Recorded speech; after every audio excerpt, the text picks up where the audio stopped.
Welcome, everybody. I'm Jeff Barton, and I'm your host for the Las Vegas Real Estate Show. Thanks for tuning in. We're here every week at 4:30 on Sundays, and we bring topics about what's going on in Las Vegas, what's going on in Clark County, and the larger state in general.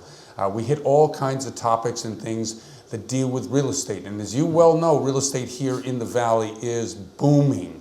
There's lack of inventory, although this month, and I want to get into it on one of our segments, is the inventory has actually picked up quite a bit. So we want to talk about that a little bit. As you know, at the beginning of each and every show, we do an interview. We talk to people in the news, people who are making news, and people who want to inform you about what's going on that might affect some of your real estate decisions here in town.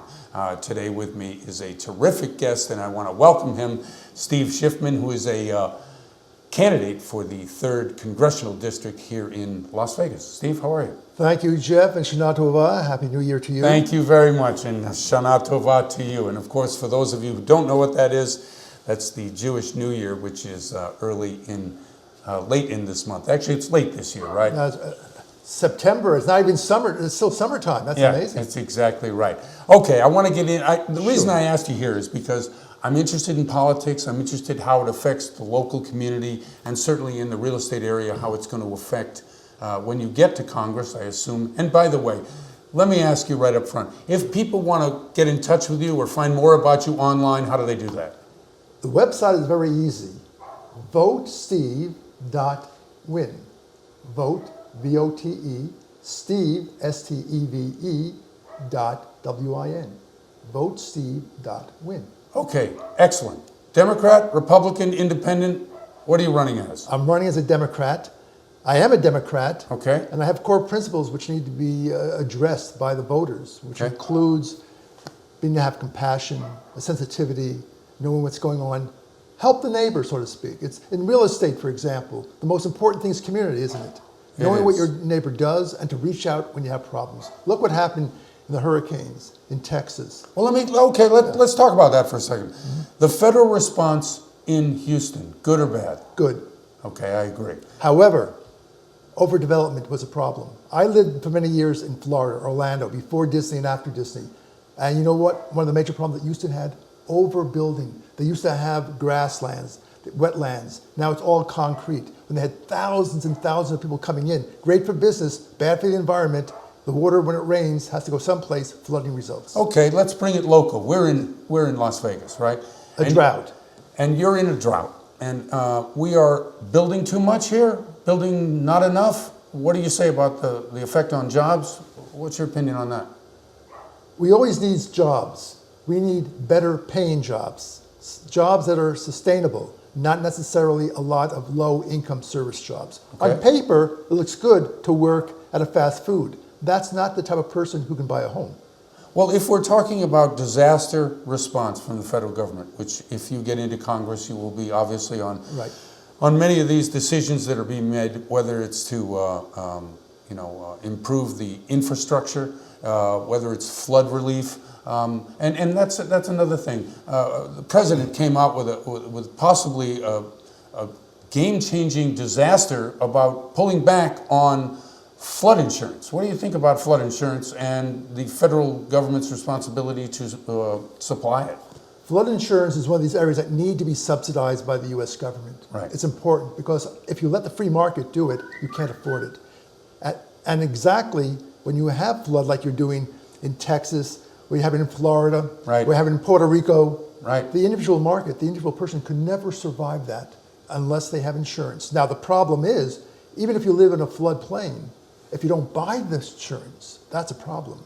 And this is where, like Obamacare, national insurance comes to play, because many people will say, should I spend that extra dollar for the protection?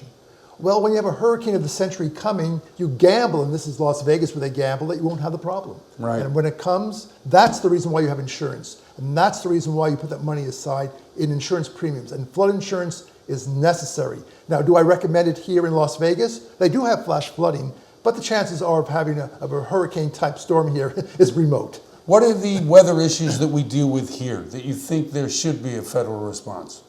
Whether it's drought, whether it's whatever it can be in sandstorms or things that happen here that don't happen other places, like in Houston? Well, I don't think we really suffer from that much. No, it's amazing. They call this a drought area. We're in a drought.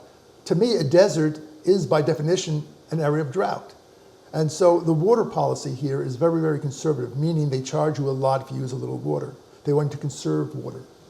But yet it's interesting that you bring that up, because you want conservation, you want environment, and yet you want business growth. You can't have it both ways, can you? So what in terms of the water, let's just talk about the water, because how much percentage of water comes from the Colorado River? What's the new deal that the state's trying to cut with California and some of the other states that draw down heavily? Nevada's given a very slim amount, even though it's not that far away. The dam was built to provide water and electricity to the people of the valley. Obviously, over years and years and years, that's changed. It's mainly to California and the agriculture. What can be done? That's where you need somebody to have a good voice in Congress to advocate for the people of Nevada, including the southern districts of District 3. Okay, let's get to a couple other issues. Sure. You touched on the healthcare bill. There's a new healthcare bill kicking around in Congress. It's going to obviously hurt a lot of Nevadans. There's an article here that I'm reading by Laura Packard that details a lot of it. What do you think should be done? Do you think we scrap what we have? How do we improve what we have so that the people here in the local area, in Nevada, in Clark County, can rely upon either government subsidized health care or insurance that they can afford to buy? What's your feeling on that, and how do you think you might be able to help in that issue? It's a mess right now. It's a mess. A big mess. I would concentrate on at least three areas, three categories. One would be portability. Right now, under most insurance plans, if you get sick while visiting another state, if you go to California, for example, New York, Illinois, and except for emergency, your insurance doesn't cover you. That's ridiculous. It's ridiculous. Exactly. Only the veterans have that portability, and even for them, it's difficult. Number two, we should be able to allow the importation of pharmaceuticals from Canada, from Western Europe. If you look at issues such as Trulicity, which is for diabetes and others, they're made and distributed in Ireland, but yet it's controlled. You could not, if you wanted to, import directly from Ireland. You'd have to use the American manufacturer. Well, what do you say to the people who say that, hey, these drugs that are manufactured overseas, they're not overseen, there's no FTC? It's a ripoff. Why should we pay $10, $15, $100 per pill when the cost is much less? As a matter of fact, to the positive salute to the state of Nevada, from what I recall in reading, they passed a law here recently that said to the insurance companies and to those in the pharmaceutical areas, they must report how much the drugs cost, what their profit margins are, what is the actual cost in making them, so they can see what the real price is. And of so course, the consumer can see, or just so that the legislature can see? No, to make it public. To make it public. And of course, they're challenged that in federal court by saying they don't want to allow that. That's private information. Well, it's not private information. When the government subsidizes you, when you're paying, as a consumer, you should know. Same thing in some states, you can go to a doctor's office or you can go to a drugstore and see the list of pharmaceuticals and the pricing. Try to go here locally in your drugstore.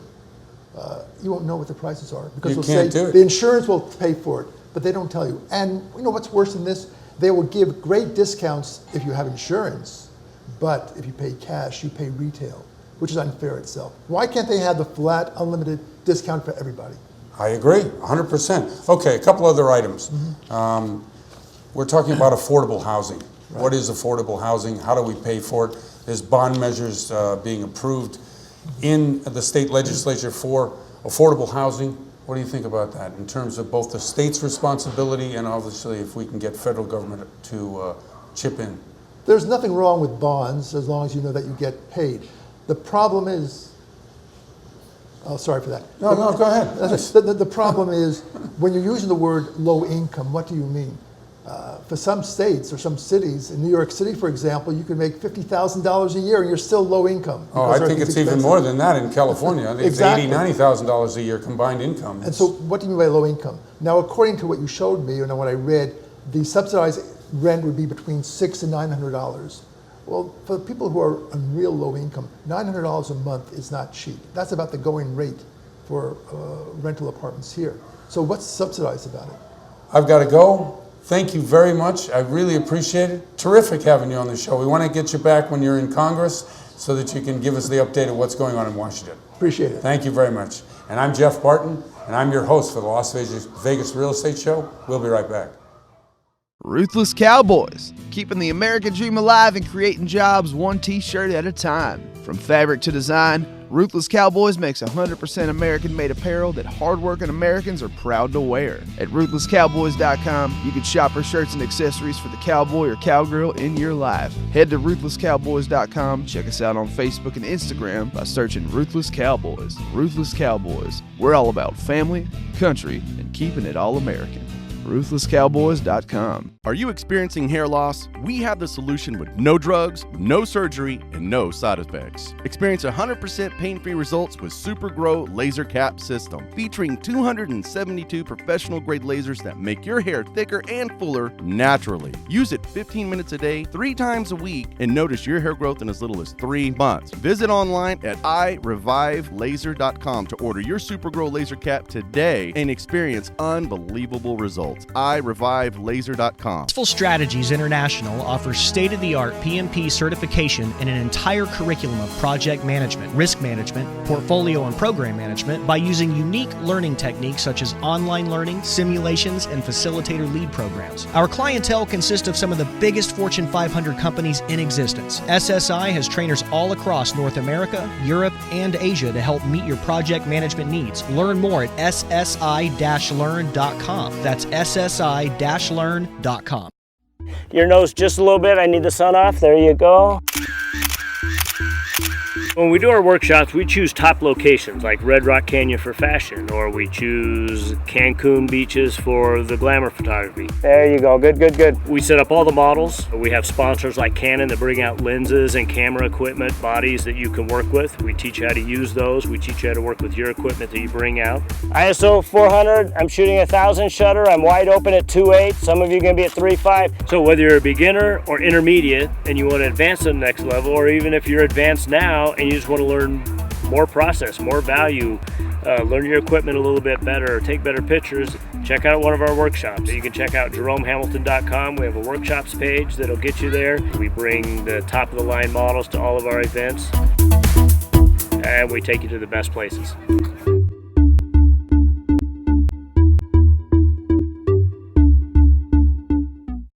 Welcome everybody, I'm Jeff Barton, your host for the Las Vegas Real Estate Show. Every Sunday night at 4:30, please tune in. We're very glad that you are watching the show.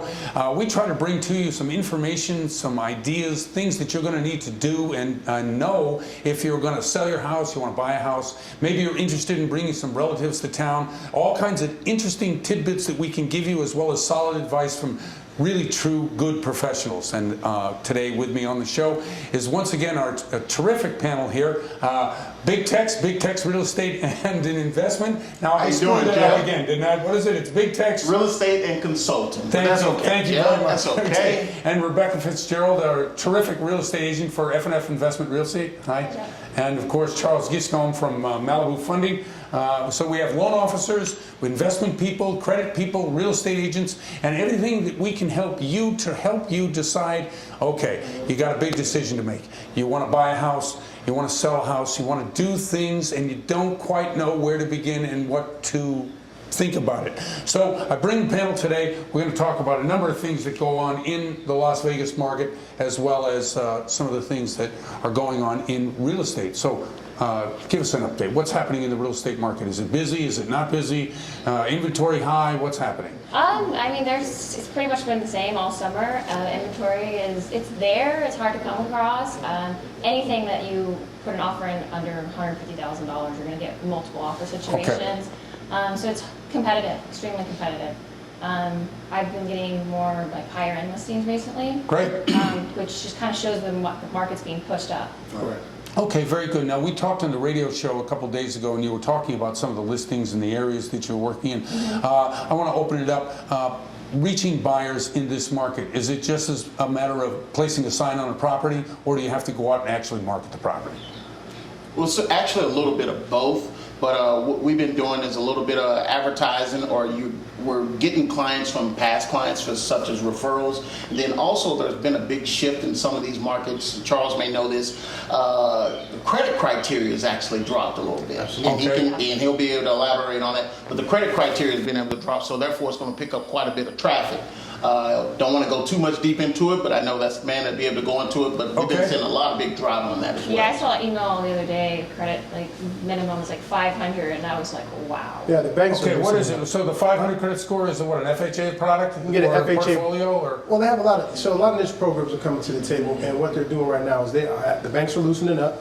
Obviously, they are taking lower FICO scores because even still after the crash, the economy and credit, individuals' credits are still a little bit low. People are coming up, and on average, they're coming up, but they're still a little low. So there's going to be a lot more flexibility in regards to that. The banks are going to take in lower FICO scores. Obviously, they're going to still have their red tape things that they're just going to be concrete on, but the FICO scores are lowering a little bit, and they're allowing people to get in, more people to get in. And you have other companies, Jeff, that are doing more niche stuff. So if you have an FHA fallout, you can do a non-QM that will take a 500 that will go by the same criteria as an FHA loan. Okay, now when you're talking about this non-QM stuff, for the people who don't know what the heck we're talking about, give us an explanation of what that is. Non-QM is simply a non-qualified mortgage. It means it doesn't have to go through the red tape and the rigmarole of the government loans or Fannie and Freddie.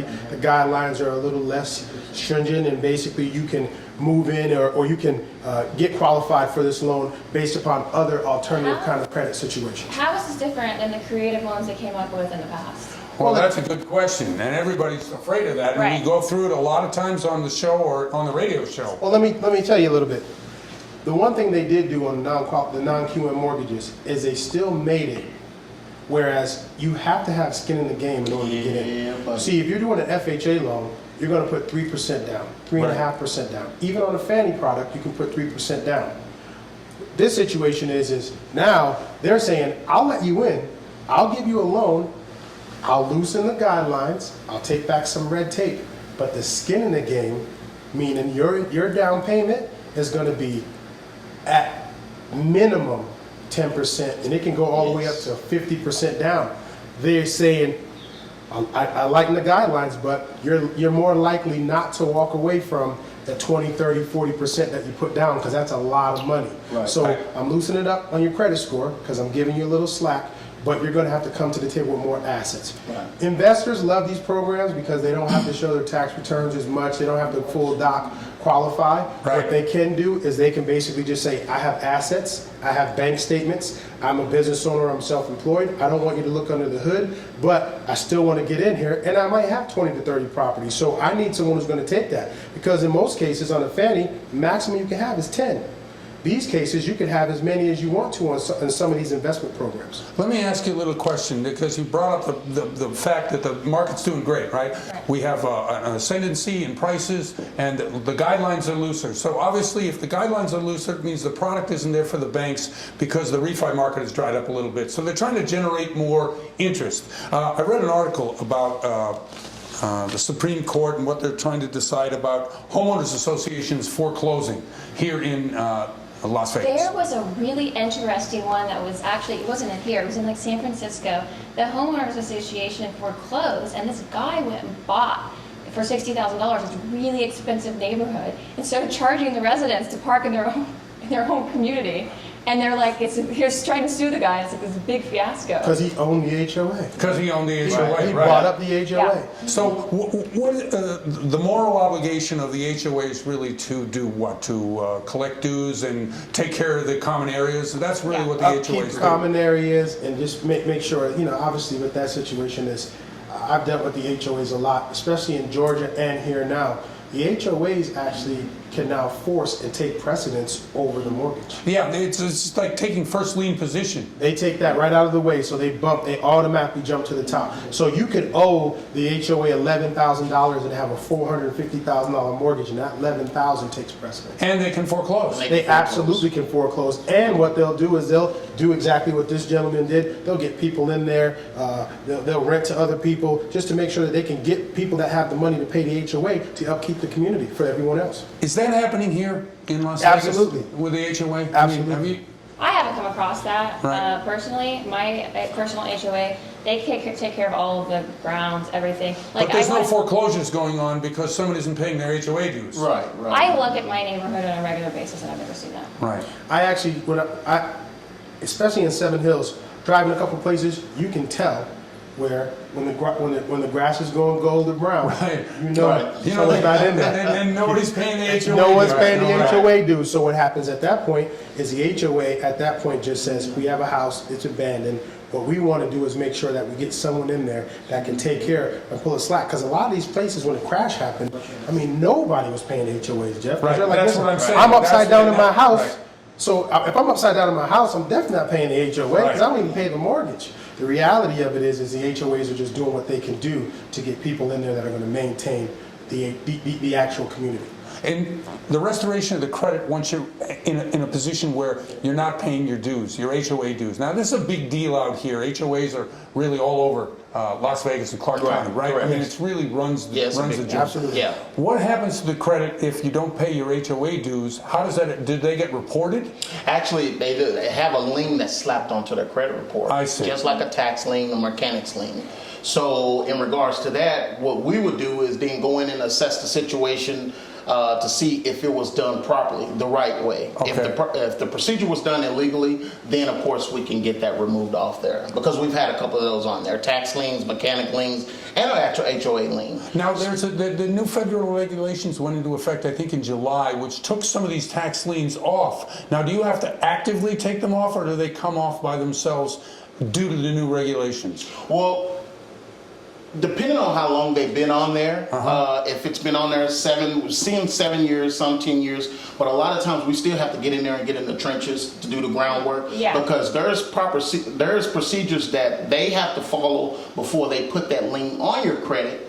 But you as the consumer don't know that, so they just slap it on there. And texting the company real quick can jump in and do a credit audit to make sure that they did what they needed to do. I If see. they haven't fulfilled that, then there is. Yeah, I've seen things on my credit that were over like 10 years old, and I'm like, why is this on here? They just don't voluntarily like take them off, like on the bizarre chance that someone might pay it. What they do is they sell them to different people over and over. Yeah, and it starts So over. it starts over, but technically if it's older than 7 years, they Supposed to be removed, correct. cannot leave it on, even though they sell it around to different people. So this credit audit, or how you look at somebody's credit in order a to make different sure naming that these choice. kind of things don't happen, like has happened to Rebecca or anybody else, what do you suggest people do? So what I do is I use a website. It's very accurate. Credit Check Total. Yep. And that site, like if someone's score comes back as a 600, number one, it's not going to pull their score down and it won't give them an inquiry. But let's Okay. just say their score comes back at a 600. I know that that 600 is really plus or minus 10 points. It's either a 590 or a 610 when he gets ready to pull it. So what we'll do is we'll have all three reports. I'll sit down and do a consultation. We'll have all three reports and it'll actually show detailed if they have that lien on there. Also, I wanted to bring this up since we're talking about credit is, I don't know if you guys saw in the news, like the whole Equifax, like hack. Yeah. Like 143 million people were estimated. And I don't know if you guys did it. I did it. You go in, you type in your information, and it Right. tells you if you possibly were affected. And then on their website, they will give you free like credit monitoring, and they'll give you like these protocols that they've set up since they got hacked. 143 million Like the people. freezers and the blocks. We actually are going to dedicate one of our shows to this exact problem and Right. what do you do about it and how do you recognize it and why did it happen and who's getting punished. So Well, we're the definitely going to cover The it. good thing is, it's just 143 million people, and there's not 143 million people that did this. So the good thing is, it's not like they're going to be able to be stealing 143 million people's credit card numbers and all this information. They're not going to use most of the information they have. Well, yeah, that's a good point. If you want to talk to that right now in terms of the use of the information and how it's used and what people do with the information. Well, right now there's been actually over 300,000 credit cards stolen. And then again, in this room, there's 6 of us. So basically, 3 of us has been hacked. Right. And it said 45% is more closer now to 50%. So, but here's the big thing. Equifax sent out a website to send people to check, but a spoofer hacker guy put up a dummy one, and so Equifax has sent their people to the dummy site. So before Another you hack. do that, yes. So he basically it was proof to show that how easy it is to be hacked. Equifax. Right. Period. So it's very important that people check the website. There's 2 different sites that you need to look at. One of them is for Equifax, and one is for the gentleman. And most people have been going to the gentleman. So it's very, very, very important to check that. Yeah, because if you're giving your information to the dummy site, you're just already confirming whatever information, or if you were one of the guys that was hacked, now you are hacked. Yeah. Now you're giving them the 100,000 people have already been to his site that Equifax has sent there. Wow. That's amazing. That's unbelievable. Come on. That is just, to me, it just drives me They insane. called it yesterday. The 2 top guys at Equifax resigned. Yeah, I saw that. Well, I think they got shoved out the door. I mean, they had to do something, right? It's a publicly owned company. It's, Yeah, they have to show do good something. faith. They got to show good Right, faith. exactly right. Okay, let's get into a couple other things. Home prices rose 5.7% in June from the previous month. Is this sustainable? It looks like it is. Yeah. Well, I mean, other than a bubble, we all know what housing bubbles are. So can you have it go up 20% a year? I mean, you can, but what's strange is I know someone, they live in the UK, and they tell me that their housing prices there steadily go up 7 to 8% a year, like on a regular basis. They just keep going up and keep going up. I was like, and I kind of couldn't get my head around it. I was like, why doesn't it max out or level out? I feel like it because it's not drastic. See, our situation here in Nevada it was a bubble, like you said. It swelled so big, Right. and then it It was exploded. 10% a month for a while. So it was insane. My thought process is if you have a slow, gradual, then you can maintain that. If you have this just explosion, it's bound to crash. See, I think 5.7% is too much. I think if you... But that's a summer month, so that's what Oh, I people see. are trying to I see what you're yeah. saying. So you're thinking maybe in the winter it's going to The slow winter is down. always slower. People always want to move like in June after their kids are out of school so they can do the process and get their kids at a new school or get it settled before their kids go back to And school. then you start going to the holiday stuff, and then no Yeah. one's moving during that times. You're going to Halloween, you're going to Thanksgiving, you're going to Christmas. No one's Yeah. going to move during that time. That's the family's time to get together, and then it'll build back up. But you also got to take in consideration people are still hedging their bets. NFL, Right. hockey, soccer. So This is different animal. This is different They're- animal. When's the hockey season start? Home game? Season, first home game is October 10th. Their first game, and they've won their first 2 preseason games. Yeah, I know. It's so funny because I have a home team that I like in the NHL, but I was thinking, you know what? This is a brand new team. It's time to get a little behind this group of hockey players. So I looked up the roster, and I know hockey players, and I'm looking at this thing going, I don't know any of these guys. So they're obviously minor leaguers. There is a lot of the ones that are there's a lot of 18-year-olds, but there are some ones like one of the goalies. He was from the Predators, and he's pretty good. I forget, he's like Neal or something like that, Jason Neal. And then Justin Garrison, he's a pretty big guy. He gets paid $5 million a year to do something. So Okay, so you're going to go to the games. You're going to go to the games? why not? Come on, not? go to the games. Why not? Come on, I Why think not? I think it's going to be Why not? absolutely terrific. Hockey in Vegas. Hockey, Yeah. who knew? Yeah. Amazing. Oh, excellent. Okay, listen, I really appreciate you guys once again coming on the show. Very lively debate, really just informative conversation, and we'll see you next time. Absolutely. Thank you. Thank you. Jeff. Thanks very much. Hey, I'm Jeff Barton, your host for the Las Vegas Real Estate Show. Really appreciate you coming and watching the show every Sunday night at 4:30, and we'll see you next time.